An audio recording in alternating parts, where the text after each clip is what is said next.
sa Piborgo Street, Ermita, Manila. Sana po ay nakarating na po kayo dito, no?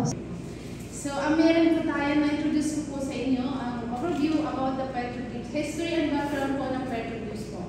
So, sa Petroleus po is na-discover po ng ating national artist, Carlos Botong Francisco, March 1965, with the Boy Scouts na dumping daw sila sa area na to. And then, habang nagpapahinga siya, napansin niya yung mga ukit na yan. Para sa kanya, yung mga ukit na to ay may primitive quality. So, para sa kanya, very old po yung mga carvings na yan at may connection po sa kultura natin. So, naisip niya sa National Museum, alam niya pinag-aaralan ng National Museum yung about the past ng mga Filipino people.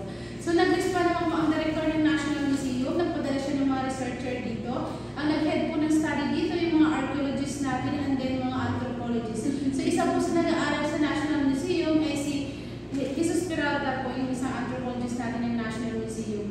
And then with Evangelista, researcher po siya, archaeologist din po siya ng National Museum. So, isa po sila sa nag-aaral about the Petroleus. So, after 6 months po, during the discovery, after 6 months, October, November 1965, doon po nag-start ang study ng National Museum. So, nag-conduct din po sila ng archaeological excavation. Ito po yung ginawa natin mga archaeologists. So, naghukay po sila sa floor. And then, may mga na-recover po silang artifacts like earthenware, obsidian flakes, stone tools, stone portal, polystone as chairs. So, more on tools po yung na-recover sa place, no? And then, yung mga artifacts na yun, identity po yun na Neolithic age po na-exist yung mga artifacts na to. Then, yung use po ng mga artifacts na yun, doon po na-exist during the Neolithic period. So, isa po yun sa basis ng ating National Museum na maaaring sila po ang nag-ukit, no? Kung sino man yung mga gumamit at nag-iwan ng mga tools dito. So, maayos sila din po ang nag-gawa ng mga Petroleus. And then, going back to the history ng Petroleus, kagaya po sa ibang bansa ay nangyari din po ng Stone Age. And it happens po na may mga na-recover pa yung mga artifacts dito. So, ang conclusion natin mga researcher, mga hindi po ay nangyari ng Stone Age. And then, marami po pong pag-aaral about the Petroleus. Yes, sir. Nasaan yung artifacts? So, yung mga artifacts po na na-recover dito, sir, ay nandun po yun sa Archaeology Division sa National Museum, Manila. So, sila po yung nag-keep dito. Although, dati po, sir, ay may mga na-exhibit po dito. And then, nung na-renovate po yung ating building, dinala din po sa National Museum. And then, yung mga naka-account po doon na si Sir Angel Evangelista po ay pa-retire din po nung time na yun. So, doon po dinala po sa central office ng mga artifacts. Para din po siguro ma-clear din po siya sa accountabilities niya. So, andun na po yung mga artifacts na naka-display din po dito. Although hindi po lahat ng artifacts na naka-display dito ay dito po na-recover. Kundi, may within Calabarzon po ang mga discovery ng mga naka-exhibit dito. Pero yung talagang mga na-recover dito ay talagang kinuha po yun ng Archaeology Division sa National Museum. Pero, yes, ma'am. Sorry to cut na, yung sugat na yung sinabi ni Sir Dan, is it possible for replica for us to see? Although naman kaya na po ba yun sa museum? Why don't you request? Yeah, is it possible? Pero kasi, yes po. yung facility niya baka it's not secure. Yeah, a replica of it, Sir Dan. Yes, sir. Is it possible to have at least a visual we can really see, experience? Yes, ma'am. Actually po, ang feedback po ng curator ng Archaeology Division, si Doc Owis po, si Mary Jane Luis Molina po. Ang feedback po niya during the visit, nung nag-assist po sila dito, kung magkaroon man po na exhibit, replica po ang gagawin. Oh, okay lang. Ayun po. Actually po sa ngayon po, meron po silang task force for exhibit po for the NMP Petroleus po.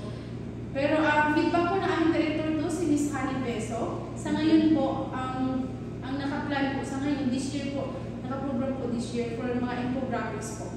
Related sa Petroleus and then yung mga natural heritage po natin dito like plants, animals, di-describe po na ating mga researcher.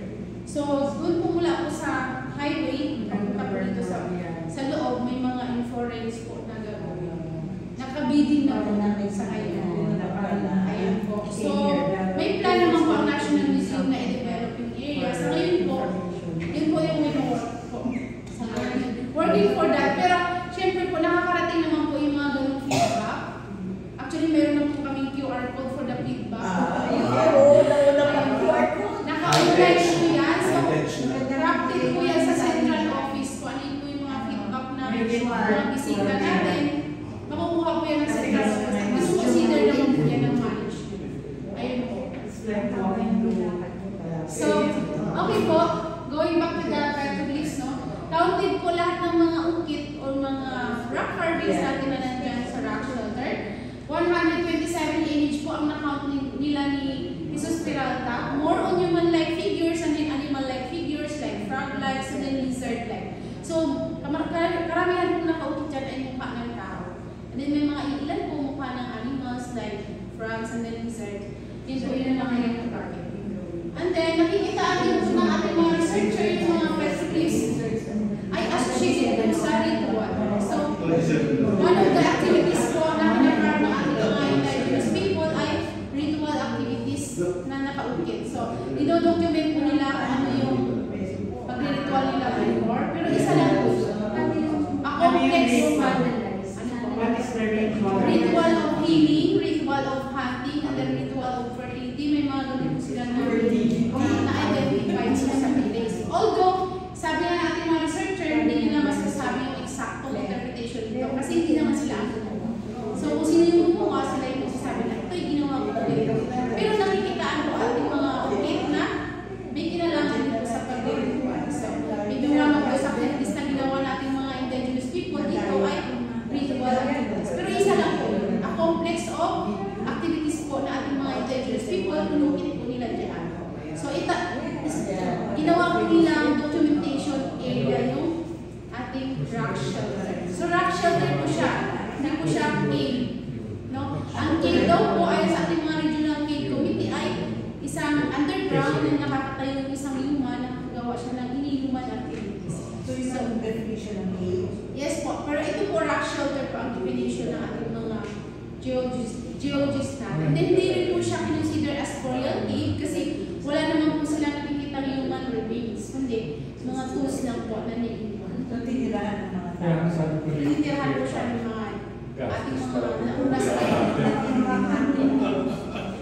ayun po. So, example na rin po siya ng murals. Di po ba ang Angulo Rizal is known as an art capital? And then, may mga street murals po tayo sa fasad ng ating mga kabahayan. At then, sa street din po, yung gawa po ng mga different artists natin na Angulo Rizal. So, naging inspiration na rin po si Carlos Botong Francisco sa ating mga Rizal artists. At then, marami pang ibang artists na naging inspiration po na ating mga bagong artists sa ngayon, no? Titignan niyo po ang ating mga petroglyphs sa example po siya ng isang murals na nakautit po sa wall, no? And then, nakikitaan natin na talagang mayaman po ang Angulo Rizal in terms of art. Sa ngayon po, nagdadamihan po ang ating galleries sa Angulo Rizal. Isa na po doon yung art gallery ni Ma'am Sabina, ni Ma'am Joy, si Ma'am Joy. So, na-experience ko po yung pag-open po ng kanilang exhibit sa aming art. So, I'm very proud kay Ma'am Joy na talagang yung dedication na in terms of art. Naging foundation siya ng ating laman na artist. So, or maybe I didn't hear it, ano yung estimated age? Estimated date po na ating mga researcher, nag-average po sila sa dating sa gitna po ng Neolithic period, which is 3,000 before Christ. Kasi doon po nag-exist yung ating mga artifacts na na-recover dito sa place. 5,000, 6,000 More or less 5,000 years ago.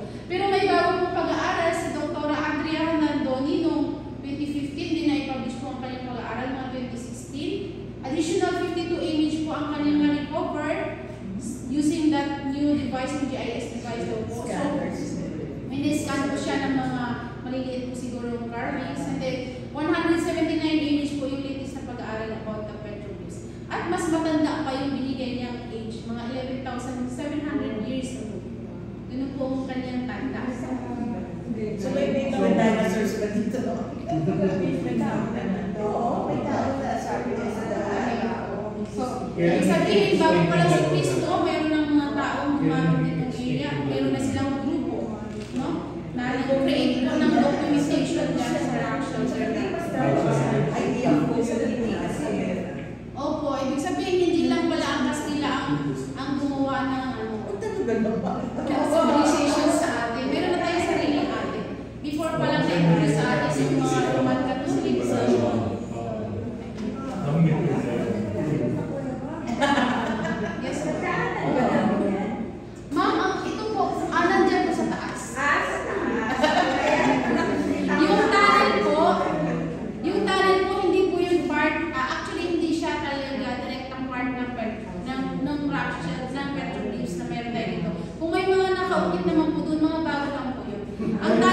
Yun ang mga pinilan namin eh. Yung mga naka-open na sa It's now more than 170. Oo nga. Actually po, ang talent po ay created lang po 1994 to 1995. Isang purpose po ng talent para din po sa irrigation ng Eastridge Golf Course. Meron po tayo po. Pero yung private property na po yan. Actually po, yung place po ay belong po sa private property. Pero mayroon lang po part na 5,600 square meters ang i-donate sa National Museum. Yun po yung around the Philippines. So, what's the owns there? Ang may-ari po dito ay si Mr. Alexander Asuncion. Ayun. So, private, part po siya ng private properties. Yes.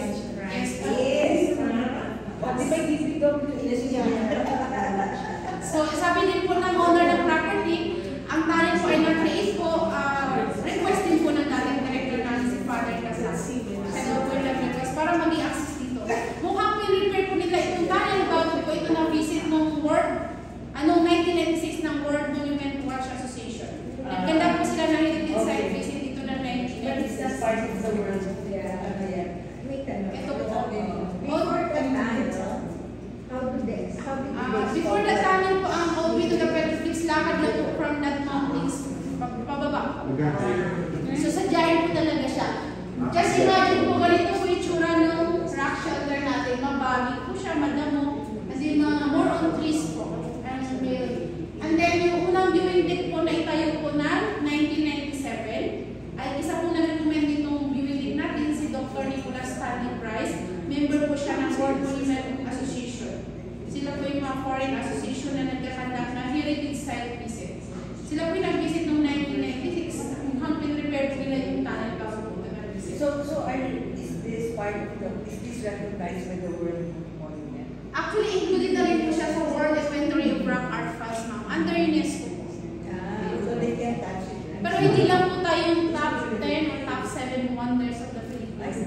Hindi pa. So, marami po pong mga requirements para pumasok po po. Sa ngayon po, ini-endorse po ng ECCA yung Palawan po, Tabukin Complex, at then yung Mount Mayon po. Kaya, busy po ang aming director po para po sa mga community engagement po. Na isa po sa requirement para ma-include po dun sa top 7 wonders of the Philippines. So, hopefully naman po, isusunod lang po ito kung natapos na po sila lahat. Sabi mo ba plan yung National Museum naman? Yes, ma'am. So anong plan dito? Kasi sayang yung museum. Actually po dito, ma'am, last year po nag-exhibit din po kami dito. Mga ano lang po, mga mula October po noong January po kami nag-exhibit. More on temporary exhibit lang po ginawa namin. More on mga output po ng ating mga participants during the workshop. And then may contest din po kami ginawa noong October for Museum Galleries Month. And then, sinashowcase din po namin yung mga gawa po, mga opera po ng mga local artists po natin, like Bigis Artist Group. And then, ditong December yung Artipolo artist ang sinashowcase po natin. Ayun po. So, sa ngayon, nagpa-practice po kami ng public program for community engagement na rin po. And then, invitation po sa mga schools natin na sumali po sa mga programs po ng National Museum for, ayun po, mga public program,